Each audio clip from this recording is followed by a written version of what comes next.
Cette vie est un test.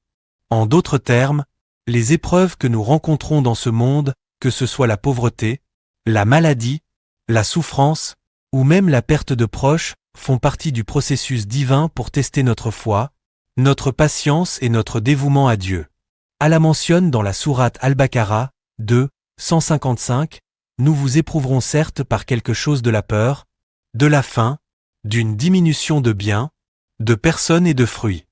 Mais annonce la bonne nouvelle aux endurants. » N'hésitez pas à liker la vidéo si elle vous plaît, et si vous êtes nouveau sur la chaîne, n'oubliez pas de vous abonner et d'activer la notification pour ne rater aucune de nos prochaines vidéos. On commence.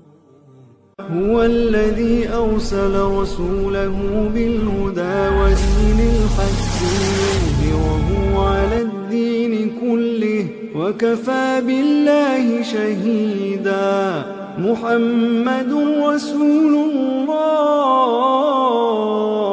والذين معه أشداء على الكفار رحماء بينهم. Salam alaikum wa rahmatullah wa barakatuh, chers frères et sœurs, et à ceux qui nous regardent aujourd'hui.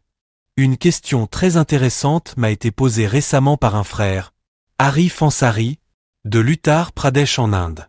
Et il m'a demandé de répondre à une question qui touche à une des préoccupations profondes de beaucoup de gens. Si Dieu est tout-puissant, miséricordieux et bon, pourquoi permet-il la souffrance, la pauvreté et la faim dans le monde, surtout celle des enfants innocents? C'est une question qui a traversé l'esprit de beaucoup d'individus à travers les âges et que certains, comme le célèbre écrivain russe Dostoïevski, ont abordé dans son œuvre monumentale, Les Frères Karamazov. Et je vais tenter d'apporter une perspective islamique, éclairée et fondée sur des enseignements coraniques et prophétiques pour répondre à cela.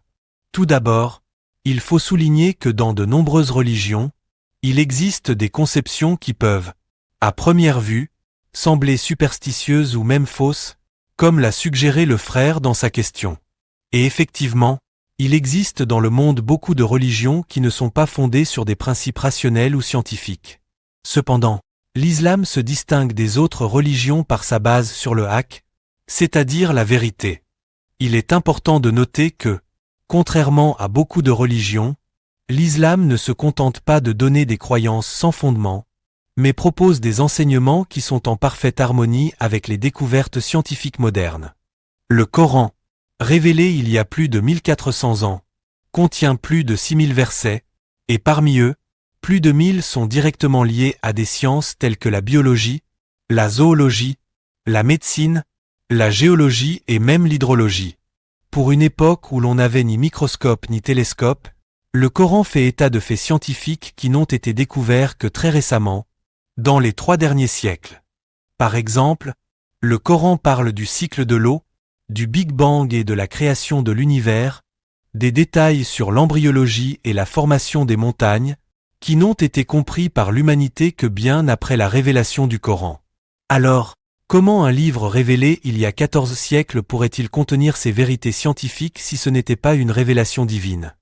La science continue de progresser, mais ce qui est fascinant, c'est qu'aucun verset du Coran ne contredit les faits scientifiques établis. Et à mesure que la science évolue, il est fort probable que des vérités mentionnées dans le Coran, mais qui n'ont pas encore été vérifiées, le seront dans le futur. Cela prouve encore une fois que le Coran est un livre divinement inspiré, supérieur à d'autres écritures religieuses en termes de compatibilité avec les connaissances scientifiques. Cependant, il est important de comprendre que le Coran n'est pas un livre de science, mais un livre de signes, ayat, des versets qui contiennent des indications et des preuves pour ceux qui cherchent la vérité. Ces signes montrent aux croyants que l'univers lui-même est un témoignage de l'existence et de la grandeur d'Allah, et qu'il est la vérité ultime. Maintenant, venons à la question fondamentale soulevée par le frère. Pourquoi y a-t-il tant de souffrance, de pauvreté, de famine et de maladie, et pourquoi des millions d'enfants innocents souffrent-ils dans le monde, si Allah est tout-puissant et miséricordieux? Pour répondre à cela, il est crucial de comprendre que cette vie terrestre est une épreuve, une sorte de test, pour l'au-delà. Dans la sourate Al-Mulk, 67, 2, Allah dit, « Celui qui a créé la mort et la vie afin de vous éprouver pour savoir qui de vous est le meilleur en œuvre. » Cette vie est un test. En d'autres termes, les épreuves que nous rencontrons dans ce monde, que ce soit la pauvreté, la maladie, la souffrance, ou même la perte de proches, font partie du processus divin pour tester notre foi, notre patience et notre dévouement à Dieu. Allah mentionne dans la sourate Al-Baqarah, 2, 155, « Nous vous éprouverons certes par quelque chose de la peur, de la faim, d'une diminution de biens, de personnes et de fruits. Mais annonce la bonne nouvelle aux endurants. » Ce verset clarifie que les souffrances et les épreuves sont une partie intégrante de la vie humaine, mais elles ne sont pas un signe de malheur ou de malédiction. Au contraire, elles sont un moyen de tester notre endurance, notre patience, surtout, notre relation avec Allah. Il est essentiel de comprendre que chaque individu est testé de manière unique. Certains sont testés par la richesse, d'autres par la pauvreté, d'autres encore par la santé ou la maladie. Nous pouvons nous demander pourquoi des enfants innocents souffrent. C'est là que l'on voit la profondeur du test.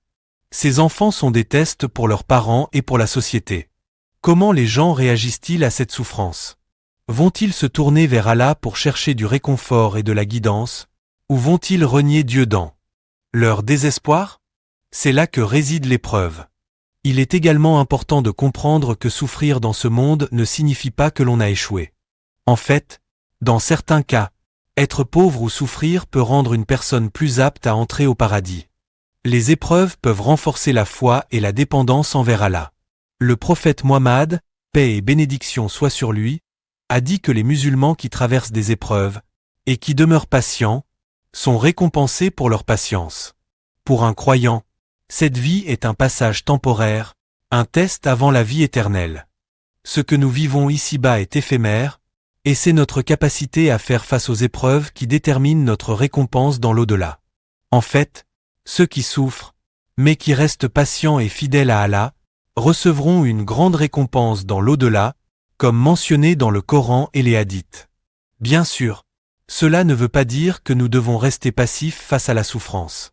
L'islam nous enseigne que nous avons le devoir d'agir, de combattre l'injustice et d'aider ceux qui souffrent.